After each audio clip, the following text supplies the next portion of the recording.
네, 정부가 연일 고강도 부동산 억제 정책을 내놓고 있습니다. 정부의 입단, 재개발과 재건축, 정비 사업에 대한 규제로서 서울의 수급 불균형에 대한 우려가 갈수록 커지고 있는 입장이라고 말을 드릴 수 있겠는데요.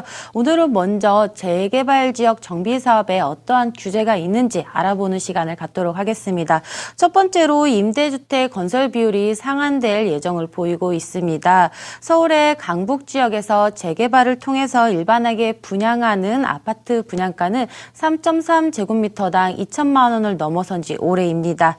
하지만 의무적으로 짓는 임대 아파트 비율은 서울시가 3.3제곱미터당 700에서 800만 원 정도에 매입을 하고 있습니다.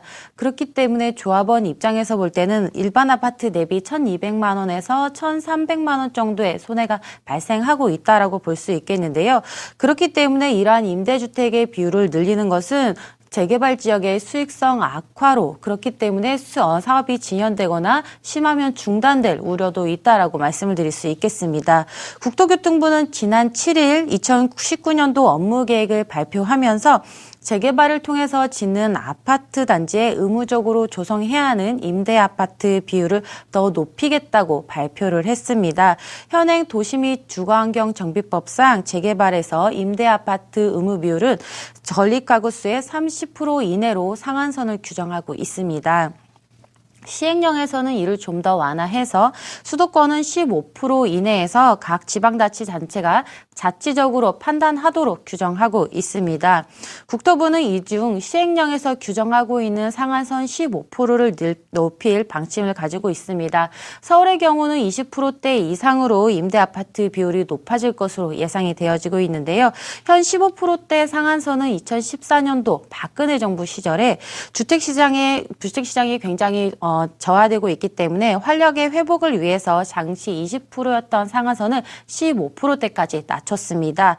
지금의 정부의 방향성, 부동산을 억제하고 있기 때문에 이러한 정부의 방향성을 볼 때 임대주택의 비율은 더욱더 올라갈 가능성이 크다라고 정리해 볼 수 있을 것으로 보여지고요. 하지만 이러한 용적률 상한의 인센티브 없이 단순히 임대주택의 의무 공급 비율만 늘리는 것은 오히려 사업성이 악화되기 때문에 주택의 공급을 가로막을 우려가 있다라고 전문가들은 우려하고 있습니다. 공공임대주택의 확대로는 주택의 수요를 늘리는 데 한계가 있기 때문에 수급 불균형이 일어날 우려가 굉장히 클 수밖에 없다라고 볼 수 있겠고요. 두 번째로는 정비사업자에 대한 자금 대여가 제한이 되어질 예정입니다. 정부가 지금껏 사업의 투명성을 확보하기 위해서 정비사업자의 자금 대여를 제한하기로 했습니다. 지금껏 예비추진위원회에서는 조합 설립까지 들어가는 설계비나 홍보비, 총회 개최비 등 수십억 원에 달하는 운영비용을 주민의 자력으로 감당하기 어렵기 때문에 정비업자로부터 자금을 대여해서 충당해 오곤 했는데요. 하지만 이를 막기 위해서 국토부는 사업장을 담보로 은행에 대출을 받도록 유도할 예정입니다. 하지만 강남권과 달리 사업성이 좋지 못한 강북권 같은 경우에는요, 사업성을 담보로 대출을 받기가 어려워질 것으로 보여지는데요. 그렇기 때문에 사업 추진이 늦어지거나 또 다른 자금 대여라는 편법이 발생할 우려가 커집니다. 세 번째는 일몰제에 따른 재개발 지역이 해제될 우려가 커지고 있습니다. 이는 제가 저번 시간에도 말씀을 드렸던 내용과 동일한데요. 가뜩이나 서울의 재개발 사업장은 추진 속도가 굉장히 느린 편입니다.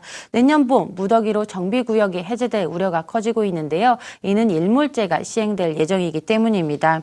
일몰제란 현행법상 일정 기간 동안 사업 진척이 느리거나 없는 정비구역은 시도지사가 이를 직권으로 해제할 수 있도록 하는 게 바로 이 일몰제인데요.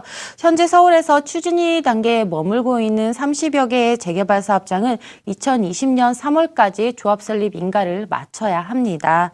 하지만 정비사업의 규제로 인해서 사업 속도가 매우 늦어지는 곳이 나타날 수밖에 없는데요. 이처럼 서울의 도심권의 재건축과 재개발 등 정비사업을 겨냥한 정부의 규제와 정부의 압박은 계속되고 있습니다. 그렇기 때문에 2, 3년 내에 수요와 공급에 대한 불안전성이 초래할 것이라는 우려가 굉장히 커지고 있습니다. 지금 이미 각종 규제의 여파로 증가로 인해서 주택 공급의 선행 지표라 할 수 있는 주택 인허가 실정은 지난해에 6만 5,700건으로 전년에 비해서 절반 가까이 떨어졌다라고 말씀드릴 수 있겠습니다. 재건축 사업의 첫 관문이라 할 수 있는 안전진단 기준이 대폭 강화가 되었고요. 또한 초과이익 관수제가 부활됐기 때문에 추진 동력은 이미 상실된 지 오래라고 할 수 있겠습니다. 여기에 재개발까지 각종 규제로 인해서 사업성이 악화되면서 사실상 서울에 신축 공급할 수 있는 아파트 공급에 대한 통로는 이미 막힌 상태라고 볼 수 있겠습니다. 그렇기 때문에 재건축에 이어서 재개발까지 규제가 강화되었고요. 주택의 인허가 실정도 갈수록 떨어지고 있기 때문에 서울의 향후 2, 3년 내에 서울의 공급 부족은 계속될 것으로 예견된다라고 정리해드리겠습니다.